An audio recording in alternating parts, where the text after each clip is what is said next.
ایک منٹ، اس کا کوئی نہ ان سے ذرا ان سے مل کے نا بعد میں مجھے بتا دینا. اوکے جی، سنیں آپ میری بات.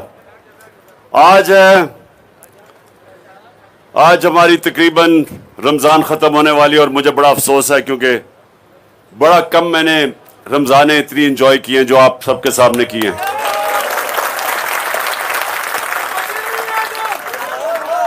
اچھا اب رمضان بس اچھا بس بس بس بس مرشد چلے میں مرشد کی بعد میں بات کروں گا. اب میری غور سے بات سنیں ذرا آپ صاحب، ضروری ہے آپ کے لیے. دیکھو میرے کارکنوں، آپ میرے بچوں کی طرح ہیں، اس لیے میں چاہتا ہوں کہ اس رمضان میں آپ کی کم از کم اتنی تربیت آپ کی کر دوں کہ اس رمضان کے بعد میرے کارکن جو ہوں وہ سارے پاکستان میں پہچانے جائیں کہ یہ ہیں تحریک انصاف کے کارکن. اور وہ کیسا ہوگا؟ وہ کیسے ہوگا؟ وہ ایسے ہوگا جتنا آپ اس نوجوان نے ایسا زبردست اس نے حمد پڑھی ہے، جتنا آپ اللہ کے قریب جاتے رہیں گے آپ کی پرواز اوپر ہوتی جائے گی. جتنا آپ اپنے نبی صلی اللہ علیہ وسلم سے عشق کریں گے اور اس کی راستے پہ چلیں گے، آپ کا عظمت کا ستارہ اوپر جانا شروع ہو جائے گا.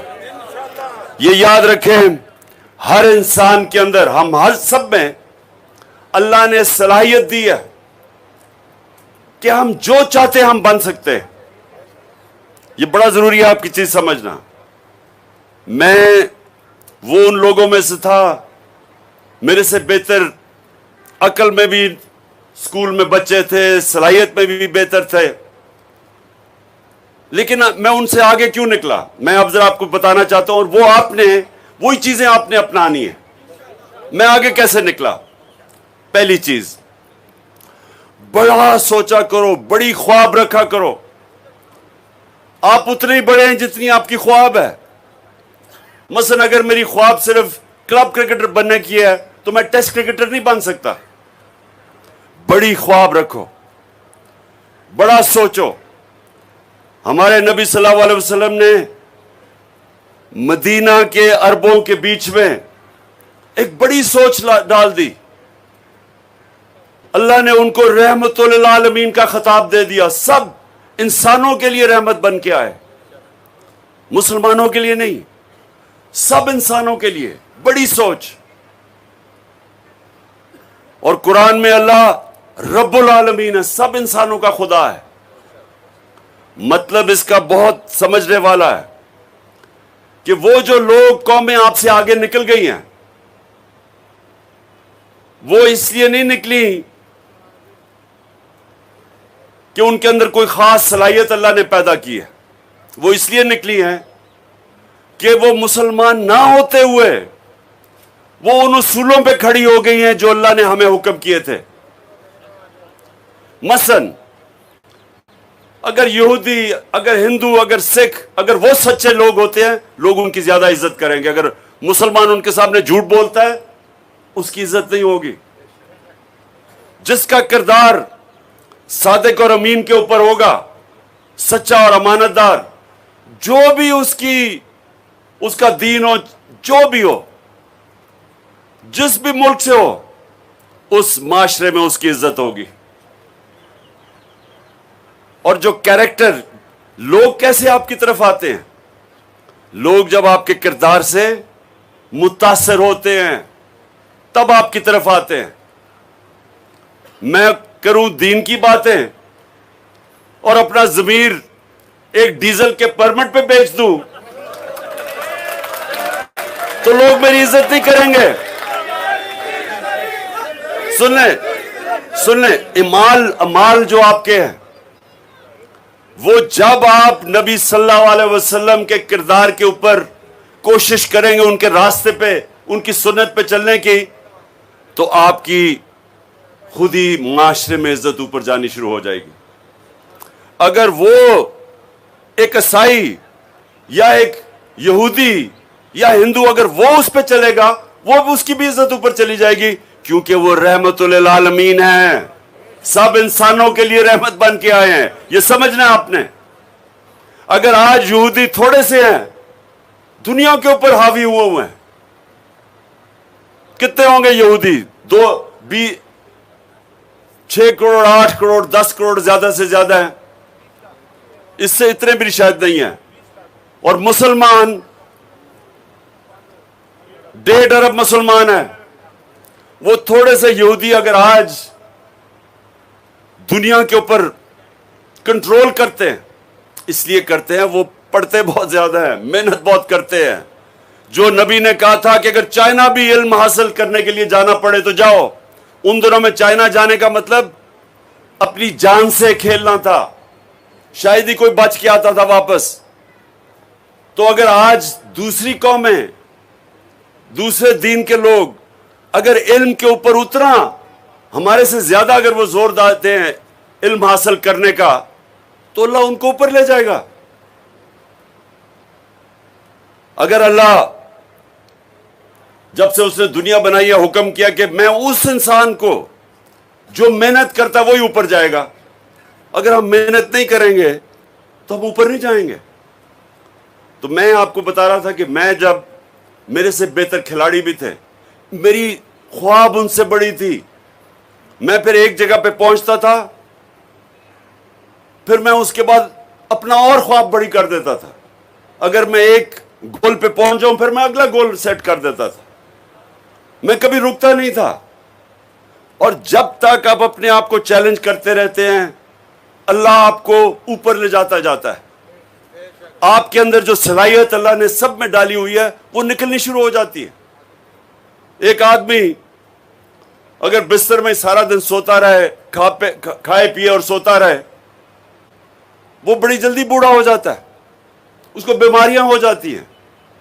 دوسرا آدمی محنت کرتا ہے, نوجوان جو پڑھائی کے ماں باپ کے پاس پیسے نہیں ہیں, وہ دہاڑی بھی کرتا ہے, وہ آگے پڑھتا بھی ہے. وہ جو صلاحیت اس میں ہوگی اس کو کوئی مقابلہ نہیں کر سکے گا, کیونکہ وہ محنت اتنی زیادہ کرتا ہے کہ اس کے لیے مشکلیں آسان ہو جاتی ہیں. جب آپ اپنے آپ کو, اللہ نے آپ کو بنایا ایسا ہے کہ جتنی آپ محنت کریں گے اور زور لگائیں گے اور اپنے اوپر اور چیلنجز دیتے رہیں گے, اتنے بڑے آپ انسان بنتے رہیں گے. تو میں باقیوں سے, کھلاڑیوں سے کیوں آگے نکل گیا؟ کیونکہ میں ان سے دگنی محنت کرتا تھا. میں گرمی کے اندر جا کے ٹریننگ کرتا تھا جب وہ سارے سو رہے ہوتے تھے دوپہروں کو. میں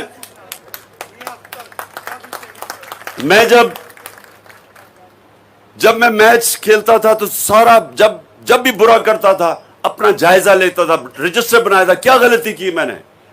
پھر میں پریکٹس نیٹ پہ جا کے اپنی غلطیاں دور کرتا تھا. جب لوگ نہیں محنت کرتے تھے, جسم کو اپنا تکڑا کرتا تھا, ایکسرسائز کرتا تھا باقیوں سے زیادہ. بلکہ ایکسرسائز میں نے پاکستانی ٹیم میں شروع کی تھی, اس سے پہلے کوئی ایکسرسائز ہی نہیں کرتا تھا. لیکن سنیں, اب میں آپ کو کیا کہہ رہا ہوں, آپ جو چاہیں آپ بن سکتے ہیں, لیکن شرط یہ ہے کہ آپ پھر اس کے لیے محنت کریں. اور جب برا وقت آئے, یہ سب سے بڑا سمجھنے کی بات ہے, جب آپ دنیا میں اوپر جا رہے ہوتے ہیں, کوشش کر رہے ہوتے ہیں, بڑے بڑے جو آپ کے مقاصد ہوتے ہیں, کوئی بڑی خواب ہوتی ہے, جتنا آپ اوپر سوچتے ہیں اتنے برے وقت آتے ہیں. یہ کبھی نہ سوچیں کہ پہلے دن سے جو آدمی نے فیصلہ کیا وہ اوپر چلا گیا, ایسے نہیں ہوتا. آپ جب بھی آپ کا بڑا مقصد ہوتا ہے, آپ کو مشکل وقت سے گزرنا پڑتا ہے. اور کامیاب انسان وہ ہوتا ہے جو مشکل وقت کو سنبھالنا جانتا ہے کہ کیسے مشکل وقت میں نے کیسے نکلنا ہے. اور میں آپ کو بتاتا ہوں, میرے سے زیادہ آپ میں کسی نے مشکل وقت نہیں دیکھے.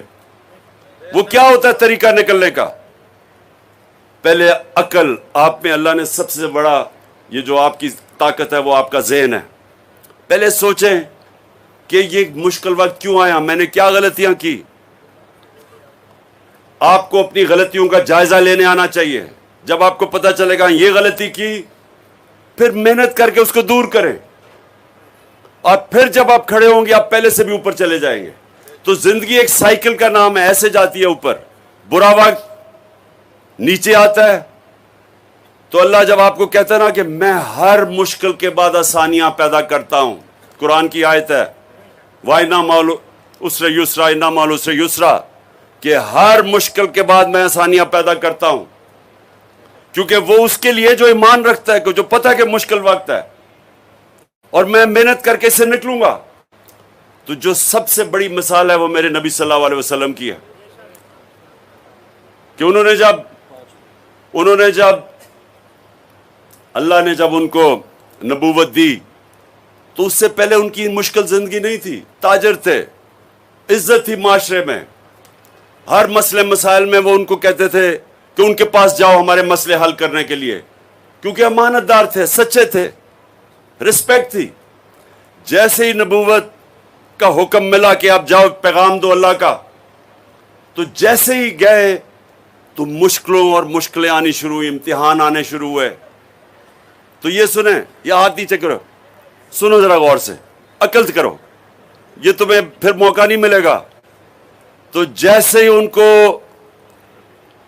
اللہ نے حکم دیا پیغام دینے کا, تو ہر قسم کی مشکلوں کا سامنا کرنا پڑا. جب ان کو طنز کیا ابو جہل نے, تو حضرت خدیجہ کے پاس جا کے دکھی تھے, آنسو تھے آنکھوں میں, کہ ایک ایماندار, امانت دار اور ایک عزت دار انسان کو کس طرح کوئی طنز کر سکتا ہے. اور پھر جب وہ طائف میں جب بچوں سے انہوں نے پتھر پکوائے ہمارے نبی صلی اللہ علیہ وسلم کی طرف, تو وہ سب سے مشکل وقت تھا ان کے لیے. لیکن سوال سب یہ پوچھے کہ اللہ نے جس کو اپنا حبیب کہا ہے, واحد انسان جو اللہ نے کہا یہ میرا حبیب ہے, جس سے اللہ پیار کرتا ہے, اس کو اس مشکل وقت سے کیوں گزارا؟ سب کو بتانے کے لیے کہ مشکل وقت کا سامنا جب کرتے ہیں, اگر اوپر جانا ہے تو جو اللہ نے اپنا حبیب, اور جس نے سب سے دنیا کی تاریخ میں کامیاب انسان, تو اس کو مشکل وقت سے اللہ نے اس لیے گزارا کہ مشکل وقت میں انسان تکڑا ہوتا ہے, طاقت اس میں تب آتی ہے. اوپر جانے کے لیے مشکل وقت سے گزرنا پڑتا ہے. اور نماز میں اب مانگ رہی ہیں کہ اللہ ان کے راستے پہ لگا جن کو تو نے نعمتیں بخشی. سب سے زیادہ نعمتیں اپنے حبیب کو بخشی اللہ نے, لیکن اللہ نے ہمیں دکھانے کے لیے کہ ان کی زندگی سے سیکھو کہ مشکل وقت سے ڈرتا نہیں ہے, مشکل وقت کا مقابلہ کرتے ہیں, سیکھتے ہیں. مشکل وقت آپ کو سکھاتا ہے. اچھے وقت میں جب ہم میچ جیتے تھے سارے تالیاں تولیاں بجاتے تھے اور کوئی یاد ہی نہیں کرتا تھا کہ غلطیاں کیا کی ہیں. جب آپ ہارتے ہیں تو سارے بیٹھ کے سوچتے ہیں کہ جی کیا غلطیاں کی, کیونکہ دنیا گالیاں نکال رہی ہوتی ہے, اور پھر اپنی غلطیوں کا جائزہ لیتے ہیں. اور جو اچھی ٹیمیں ہیں وہ اپنی غلطیوں کو دور کرتی ہیں اور پھر اوپر آتی ہیں. تو اس لیے اب سب کے لیے یہ وقت ہے, خاص وقت ہے سوچنے کا, صرف روزہ رکھنے کا نہیں, روزے میں سوچنے کا کہ وہ جو دنیا کا سب سے عظیم انسان تھا, ہم آج کیوں ہماری قوم اتنے نیچے دنیا میں پیچھے رہ گئی ہے, بیکاری بن گئے ہم, عزت نہیں ہے ہماری. ہمیں پوچھنا چاہیے اپنے آپ سے, اور آپ جب یہ پوچھیں گے اور سوچیں گے تو آپ کو ایک چیز سامنے آئے گی کہ جس کی ہم امت ہیں, اس نے جو ہمیں کہا جس راستے پہ چلو, ہم اس راستے سے بہت دور چلے گئے ہیں. یہ آپ کو پتا چلے گا کہ یہ وجہ ہے کہ آج ہماری ملک, ہماری دنیا میں عزت نہیں ہے. اور جیسے جیسے ہم اپنا راستہ بدلیں گے, اور جو ہم نماز میں مانگتے ہیں اللہ وہ راستے پہ لگا جن کو تو نے نعمتیں بخشی, جیسے ہم اس راستے پہ چلنا شروع ہوں گے اسی طرح ہماری قوم اوپر جانی شروع ہو جائے گی. دو ہاتھ اٹھائیں, اللہ سے دعا کریں. سب سے پہلی دعا کہ اللہ پاکستان کو مدینہ کے ریاست کے اصولوں پہ ایک عظیم قوم بنا دے. دوسری دعا کہ اللہ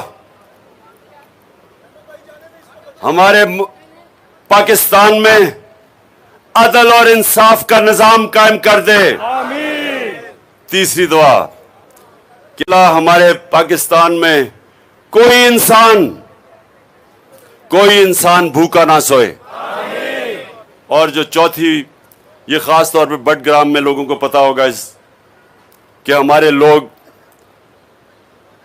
نوکریاں ڈھونڈنے کے لیے ساری دنیا میں پھرتے ہیں، بیوی بچے کو نہیں ملتے.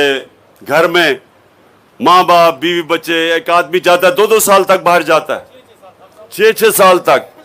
ہاں، تو ہم اللہ سے دعا کریں کہ اللہ پاکستان کو وہ ملک بنا جو باہر سے اتنا خوشحال ملک بنا دے کہ باہر سے لوگ پاکستان میں نوکری